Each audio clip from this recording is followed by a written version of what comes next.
أعوذ بالله من الشيطان الرجيم. بسم الله الرحمن الرحيم. فما لكم في المنافقين فئتين والله أركسهم بما كسبوا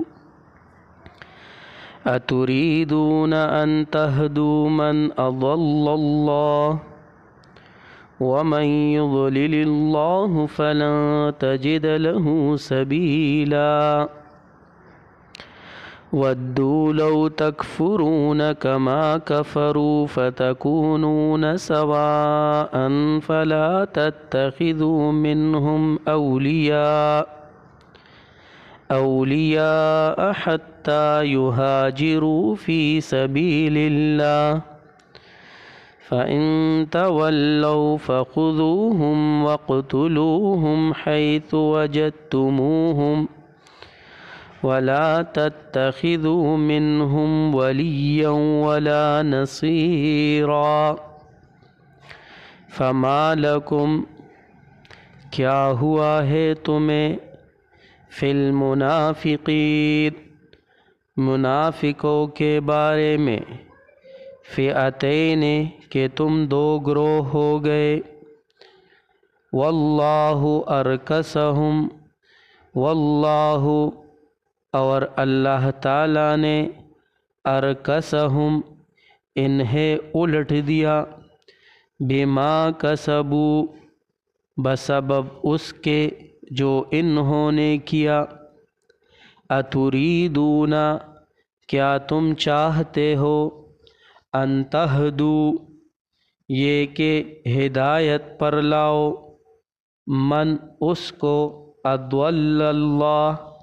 جس کو گمراہ کیا اللہ نے ومن اور جس کو یضلل اللہ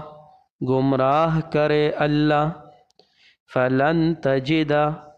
پس تم ہرگز نہیں پاؤ گے لہو اس کے لیے سبیلا کوئی راستہ ودو وہ چاہتے ہیں لو تکفرون کہ تم کافر بن جاؤ کما کفرو کہ جس طرح وہ کافر ہوئے فتکونون تو تم ہو جاؤ گے سواء برابر فلا تتخذوا پس تم مت پکڑو مت بناؤ منہم ان سے اولیاء دوست حتی یہاں تک کہ یہاجروا وہ ہجرت کرے فی سبیل اللہ اللہ کے راہ میں فَإِن تَوَلَّوْا پس اگر منہ پیرا انہوں نے فَخُذُوهُمْ تو پکڑو ان کو وَاقْتُلُوهُمْ اور انہیں قتل کرو حیث وجدتموہم جہاں کہیں تم انہیں پاؤ وَلَا تَتَّخِذُوا اور مت پکڑو منہم ان سے ولیہ دوست ولا نصیرا نہ کوئی مددگار۔ یہاں سے تین قسم منافقوں اور کافروں کا بیان ہے۔ اصل میں اللہ مومنوں کو ان تینوں قسم کافروں اور منافقوں کے متعلق واضح ارشاد فرماتے ہیں۔ پہلے دو آیتوں میں ان کافروں اور منافقوں کا بیان ہے جن کا کفر واضح ہو چکا ہے۔ مسلمانوں کو تعلیم ہے کہ ان کے بارے میں ہمدردی مت کرو اور ان کے ساتھ نرمی کا اظہار مت کرو، یہ مرتد اور منافق ہے۔ جہاں تم ان پر قابو پاؤ تو قید کرو اور قتل کرو اور ان سے کسی قسم کا مدد مت لو۔ اور ان میں سے کسی کو بھی دوست مت بناؤ، یہ آپ کے خیر خواہ کبھی بھی نہیں بن سکتے، یہ تو چاہتے ہیں کہ آپ بھی ان کی طرح کافر بن جاؤ، آپ کی کفر کی خواہش اور تمنا رکھتے ہیں، تو یہ آپ کے خیر خواہ کیسے ہو سکتے ہیں؟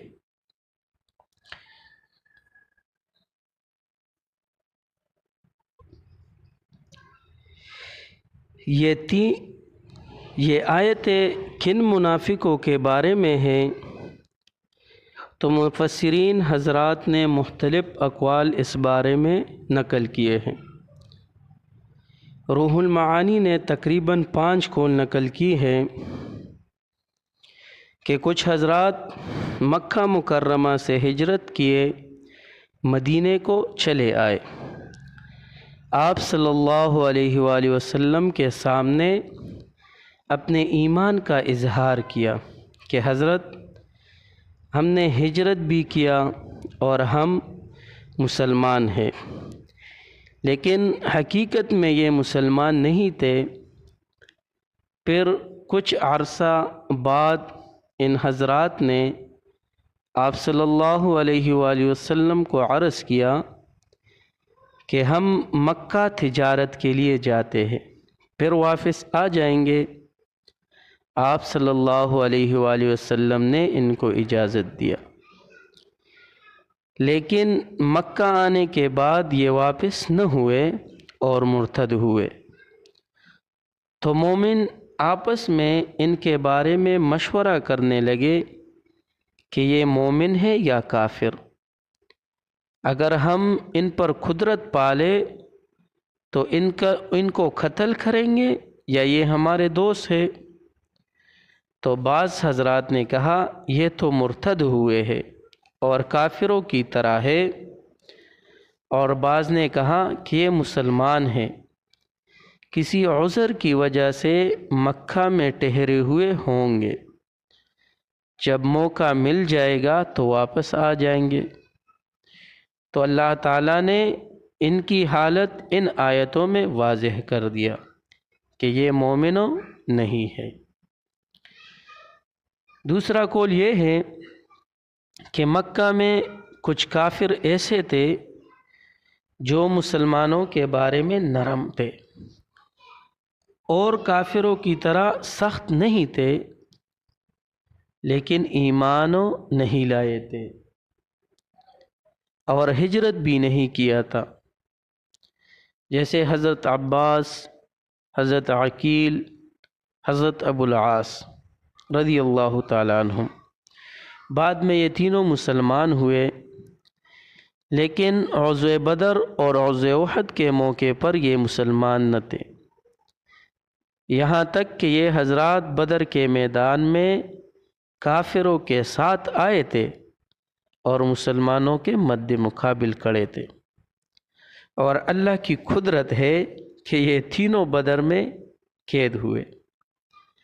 تو ان کے بارے میں مومنوں کے 2 رائے تھے، کوئی کہتا تھا کہ یہ حضرات اسلام کے متعلق نرم ہے تو ان کے ساتھ مسلمانوں والا معاملہ کرنا چاہیے، بعض کہتے ہیں کہ نہیں، اگر ان کو اسلام اچھا لگتا ہے تو ہجرت کیوں نہیں کرتے؟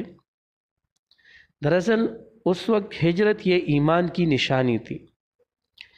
جس طرح آج کل ایمان کی علامت زبان سے کلمہ ادا کرنا ہے، تو چونکہ ان لوگوں نے ہجرت نہیں کیا تھا تو مومن ان کے بارے میں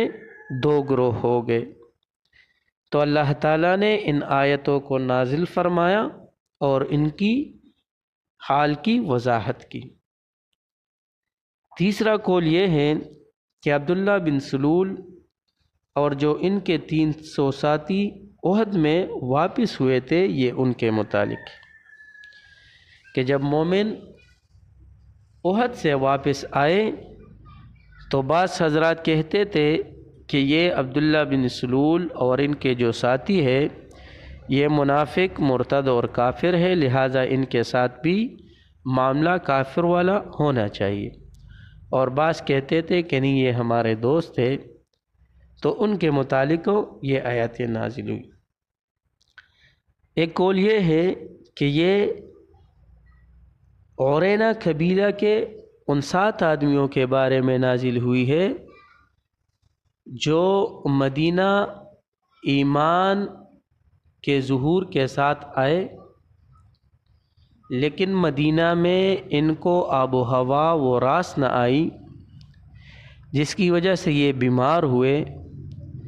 تو آپ علیہ الصلاۃ والسلام نے ان کو فرمایا کہ تم مدینہ کے باہر جو صدقہ کے اونٹ چرتے ہیں وہاں جاؤ، اور وہاں پر تم ان اونٹوں کی دودھ اور پیشاب پیو، تو یہ تمہارا علاج ہے۔ اب یہ ایک اختلافی مسئلہ ہے کہ علاج حرام کے ساتھ جائز ہے یا جائز نہیں، یہ الگ مسئلہ ہے۔ بہرحال یہ حضرات مدینہ سے باہر گئے، وہاں پر ان جانوروں اونٹوں کا دودھ اور پیشاب استعمال کیا، اللہ نے ان کو صحت دی، لیکن پھر یہ لوگ جب صحت ملی تو انہوں نے وہ جو اونٹ چرانے والا صحابی تھا پیغمبر علیہ الصلاۃ والسلام کا غلام، اس کو شہید کیا بہت بے دردی کے ساتھ، اس کے ہاتھ پاؤں توڑے، اس کے آنکھوں میں وہ گرم سلائی پھیری، اس کے علاوہ تڑپتے ہوئے دھوپ میں اس کو چھوڑ کر وہ شہید ہوئے اور اس کو پانی بھی نہیں دیا۔ پیغمبر علیہ الصلاۃ والسلام کو جب اس کا خبر ملا تو پیغمبر علیہ الصلاۃ والسلام نے شاہ سوار ان کے پیچھے لگائے اور ان کو پکڑ کر لے کر آئے۔ بہرحال پھر پیغمبر علیہ الصلاۃ والسلام نے بھی ان کے ساتھ وہی معاملہ کیا جو معاملہ انہوں نے اس صحابی کے ساتھ کیا تھا، انہیں آپ علیہ الصلاۃ والسلام نے ان کے ہاتھ پاؤں توڑے اور ان کی آنکھوں میں گرم سلائی پھیری، اور پھر تڑپتی ہوئی دھوپ میں ان کو چھوڑا، اور یہ پانی مانگ رہے تھے لیکن پیغمبر علیہ الصلاۃ والسلام نے ان کو پانی نہیں دیا۔ اس کو کہتے مسئلہ۔ تو اس کے متعلق مومنوں کے 2 رائے قائم ہوئے، بعض کہتے کہ نہیں بس نفس سے قتل کرو، بعض کہتے تھے کہ نہیں جو عمل انہوں نے کیا اسی طریقے سے عمل ان کے ساتھ کرنا چاہیے۔ پھر یہ بھی ایک الگ مسئلہ ہے کہ شریعت میں مسئلہ ہے یا نہیں۔ تو پیغمبر علیہ الصلاۃ والسلام نے جب حمزہ رضی اللہ تعالیٰ عنہ شہید ہوئے اور جو ان کے ساتھ کافروں نے جو معاملہ کیا، تو پیغمبر علیہ الصلاۃ والسلام نے قسم کھائی کہ اس کے مقابلے میں 70 کے ساتھ یہی معاملہ کریں گے، لیکن پھر اللہ رب العزت نے منع فرمایا کہ شریعت میں مسئلہ جائز نہیں۔ آپ علیہ الصلاۃ والسلام نے پھر قسم کا کفارہ دیا۔ بہرحال یہاں پر جو یہ مسئلہ ہوا ہے تو اس کا کیا جواب ہے؟ تو بعض حضرات کہتے اسلام کے ابتداء میں تھا تو اس وقت تک نہیں ہوئی تھی، منع نہیں ہوا تھا تو صحیح ہے، اور بعض کہتے کہ نہیں، جو ان لوگوں نے جو یہ کام کیا تھا وہ دہشت گردی والا تھا، جس کی وجہ سے مومنوں میں دہشت پھیلی گئی اور مومن وہ خوفزدہ ہوئے، تو اسی لیے پیغمبر علیہ الصلاۃ والسلام نے ان کے ساتھ یہ معاملہ کیا کہ آئندہ کوئی اس طرح مومنوں کو خوفزدہ نہ کرے۔ بہرحال تو یہ آیتیں ان کے متعلق نازل ہوئی ہیں۔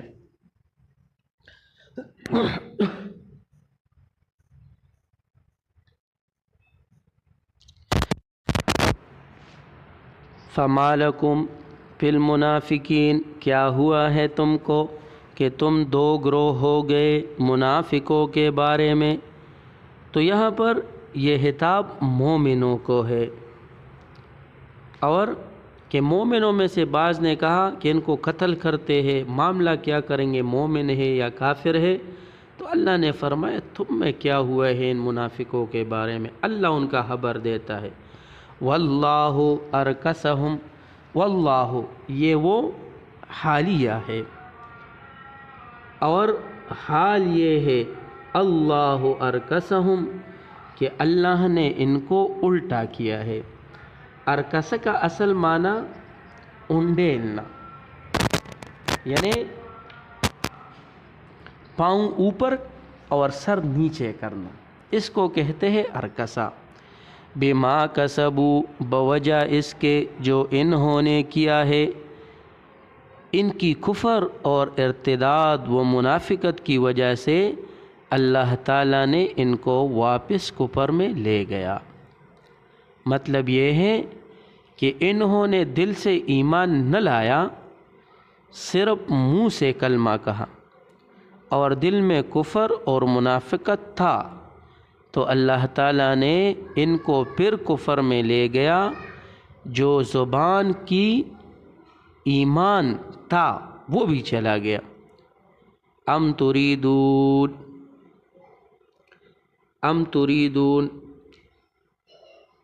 اتريدون، آیا آپ ارادہ رکھتے ہو، اتريدون آپ ارادہ رکھتے ہو مومنوں کو، فرماتے ہیں اللہ، ان تہدو یہ کہ تم ہدایت کرو، من اس شخص کو جس کو اللہ تعالیٰ نے گمراہ کیا، یعنی اللہ جس کو گمراہ کرے اس کو کوئی ہدایت کر سکتا ہے؟ نہیں، کوئی نہیں کر سکتا۔ یعنی انہوں نے کفر کو اختیار کیا اور اللہ تعالیٰ نے اپنی طرف سے ان پر مہر لگا دیا۔ وَمَن يُضْلِلِ اللَّهُ، اور جس کو اللہ گمراہ کرے، فَلَن تَجِدَ، پس ہرگز تو نہیں پاؤ گے، سبیلا لہو سبیلا، اس کے لیے کوئی راستہ نجات کا، ہدایت کا۔ اس کا مطلب یہ نہیں کہ اللہ تعالیٰ بغیر کسی وجہ کے کسی کو گمراہ کرتا ہے، کیونکہ اگر اس طرح ہوتا تو اللہ تعالیٰ پیغمبر نہیں بھیجتے، یہ اتنا بڑا نظام نہیں چلاتے۔ تو مطلب یہ ہوا کہ اگر کوئی کافر ہوتا ہے تو وہ اپنی مرضی اور ارادے سے ہوتا ہے۔ یہ کفر اپنے لیے، انہوں نے کفر اپنے لیے پسند کر لیا، تو ان سے تعبیر کیا کہ اللہ تعالیٰ جس کو گمراہ کرنا چاہے تو اس کے لیے کوئی ہدایت کا راستہ نہیں۔ تو اللہ کا گمراہ کرنا یہ تعبیر ہے ان کی کفر کو اختیار کرنے سے، یعنی انہوں نے کفر اختیار کیا، اللہ رب العزت نے اس پر مہر لگا دیا۔ ودو لو تکفرون کما کفروا، ودو آپ ان کی ہدایت کے بارے میں سوچتے ہو کہ یہ کافر ہو، اور وہ کافر آرزو کرتے ہیں، لو تکفرون، لو کے دو معنی کر سکتے ہیں، ایک کاش کہ تم کفر کرو، تو لو کا معنی کاش، یعنی تم آرزو رکھتے ہو ان کے بارے میں، اور وہ کیا آرزو رکھتے ہیں، لو تکفرون، کہ کاش تم کفر کرو، یا لو بمعنی ان ہے، یعنی یہ آرزو کرتے ہیں یہ کہ کفر کرو تم، کما کفروا، جس طرح انہوں نے کفر کیا ہے۔ یہ بھی سوچتے ہیں کہ کس طریقے پر مسلمان کافر ہو جائے کہ یہ لوگ اور ہم ایک برابر ہو جائے، تو آپ ان کے ایمان کے بارے میں سوچتے ہو اور وہ آپ کی کفر کی آرزو کرتے ہیں۔ فتکونون، پس ہو جاؤ گے تم، سواء برابر ہو، فلا تتخذوا، پس آپ مت بناؤ ان سے، اولیاء دوستو، یعنی ان کے ساتھ دوستی اور ہمدردی مت کرو، یہ آپ کے دشمن ہے، آپ کے دوست کبھی نہیں ہو سکتے۔ حتیٰ، یہاں تک کہ یہ یہاجرو، ہجرت کرے، فی سبیل اللہ، یہاں تک کہ یہ ہجرت کرے اللہ کے راستے میں، یعنی ان کی ایمان کی علامت یہ ہے کہ یہ ہجرت کریں گے اور یہ ہجرت ایمان کے لیے ہوگا، نہ کہ تجارت کے لیے۔ تو ہجرت، اصل میں ہجرت کی 3 قسمیں ہیں۔ ایک ہجرت یہ ہے کہ بندہ کفر کے علاقے سے اسلام کے علاقے پر آ جائے ایمان کے خاطر، جیسے صحابہ رضی اللہ تعالیٰ عنہم نے کیا تھا۔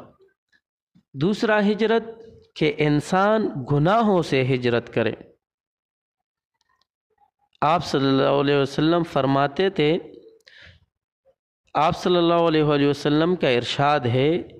لا تنقطع الحجرہ حتی تنقطع التوبہ، یعنی جب تک توبہ ختم نہیں، ہجرت ختم نہیں۔ ایک دوسری حدیث ہے، المہاجر من ہجر ما نہی اللہ عنہ، کہ مہاجر ہجرت کرنے والا وہ ہے کہ وہ ان چیزوں کو چھوڑے جن چیزوں سے اللہ رب العزت نے منع فرمائے۔ اور تیسری قسم ہجرت کی، وہ جہاد کے لیے نکلنا ہے۔ تو یہ 3 قسم کی ہجرت ہے۔ تو یہاں سے مراد ہو اللہ کے راستے میں نکلنا، یعنی اللہ کے دین کے لیے یہ ہجرت کرے، علاقہ چھوڑے۔ فَإِن تَوَلَّوْا، پس اگر انہوں نے منہ پھیر لیا، یعنی انہوں نے ہجرت سے اعراض کیا، ہجرت نہیں کیا، فَخُذُوهُمْ، پس تم پکڑو ان کو، یعنی گرفتار کرو اور قیدی بناؤ ان کو، وَاقْتُلُوهُمْ، اور قتل کرو ان کو، حَيْثُ وَجَدْتُمُوهُمْ، جہاں آپ ان کو پالو، جہاں تم ان پر قابو پالو تو آپ ان کو قتل کرو۔ وَلَا تَتَّخِذُوا، اور آپ مت پکڑو، مت بناؤ، پس تم مت پکڑو ان کو اولیاء، دوست۔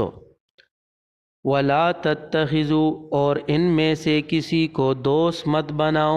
وَلَا نَصِيرًا، اور نہ مددگار۔ ایک مرتبہ انصار رضی اللہ تعالیٰ عنہم نے آپ صلی اللہ علیہ وآلہ وسلم کو عرض کیا کہ ان یہود سے مالی امداد حاصل کر لیں، تو آپ صلی اللہ علیہ وسلم نے منع فرما لیا کہ الخبیث لا حاجت لنا بہم، کہ یہ یہود خبیث ہے، ان کا مال خبیث ہے، ہمیں ان کی کوئی ضرورت نہیں۔ اور آج مسلمان کس طرح ترقی کر لے گا اور ان کی معیشت کس طرح مستحکم ہو جائے گا کہ ہمارا سب کچھ ان کی امداد پر ہے۔ آپ صلی اللہ علیہ وسلم نے دین اور دنیا کے لحاظ سے کسی چیز کو نہیں چھوڑا، کہ یہ یہود خبیث قوم ہے، ان کا مال خبیث ہے، ان کی ضرورت ہمیں نہیں ہے۔ تو میرے محترم، قرآن کہتا ہے ان سے امداد مت مانگو، اور ہماری نظر ان کو تو ہم، اور ہماری نظر وہ ان پر پڑی ہے۔ ہر چیز میں ہماری نظر قرض میں ان کی طرف جاتی ہے، امداد میں ان کی طرف جاتی ہے۔ تو آپ خود سوچو کہ اگر ہم مسلمان قوم ہیں، اور مسلمان جب اپنے دین اور مذہب کے جو راستہ اللہ نے ہمارے لیے اختیار کیے، اللہ کے رسول نے اختیار کیے، جب ہم اس کو چھوڑیں گے تو ہم کس طرح کامیاب ہو سکتے ہیں، کس طرح ہمارا معیشت وہ مستحکم ہو سکتا ہے۔ فما لکم فی المنافقین، پس کیا ہوئے تم کو منافقوں کے بارے میں، فئتین کہ ہو گئے 2 گروہ، واللہ ارکسہم، اللہ تعالیٰ نے ان کو الٹا کیا ہے، بما کسبوا، بسبب اس کے جو انہوں نے کیا ہے، اتریدون،